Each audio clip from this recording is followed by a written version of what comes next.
இன்னொரு அண்மை செய்தியை பார்க்கிறோம். சென்னையில் பிட்புல் மற்றும் ராட்வீலர் நாய்களை வளர்ப்பதற்கு நாளை முதல் தடை விதிக்கப்பட்டிருக்கிறது. அதையும் மீறி இதுபோன்ற நாய் வகைகளை வளர்ப்போருக்கு 1 லட்சம் ரூபாய் வரை அபராதம் விதிக்க மாநகராட்சியின் கூட்டத்தில் தீர்மானம் நிறைவேற்றப்பட்டிருக்கிறது. கூடுதல் விவரங்களோடு செய்தியாளர் தமிழரசு இணைந்திருக்கிறார். அவரிடம் பேசலாம். தமிழரசு, இந்த தீர்மானம் குறித்த விவரம் என்ன?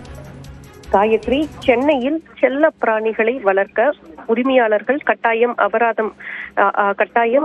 உரிமம் பெற வேண்டும் என ஏற்கனவே அறிவிக்கப்பட்டிருக்கிறது. அவ்வாறு அதை மீறுபவர்களுக்கு அபராதம் விதிக்கப்பட்டு வருகிறது. இந்த நிலையில் சமீப காலமாக வளர்ப்பு நாய்கள் பொதுமக்களை தாக்கும் சம்பவங்களும் புகார்களும் அதிகமாக பெறப்பட்டு வருகின்றன.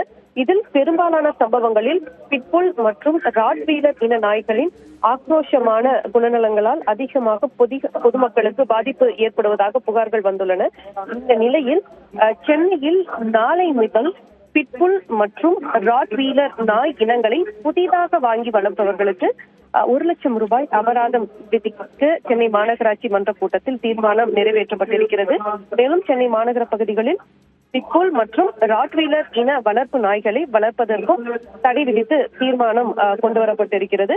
மேலும் ஏற்கனவே உரிமம் பெற்ற பிட்புல் மற்றும் ராட்வீலர் இன வளர்ப்பு நாய்களை வீட்டிற்கு வெளியே அழைத்து செல்லும் போது அவற்றிற்கு கழுத்துப்பட்டை மற்றும் வாய்க்கவசம் அணிவிப்பதை கட்டாயமாக்கவும், இதனை பின்பற்றாத உரிமையாளர்களுக்கு 5000 அபராதம் விதிக்கவும் தீர்மானம் கொண்டுவரப்பட்டிருக்கிறது.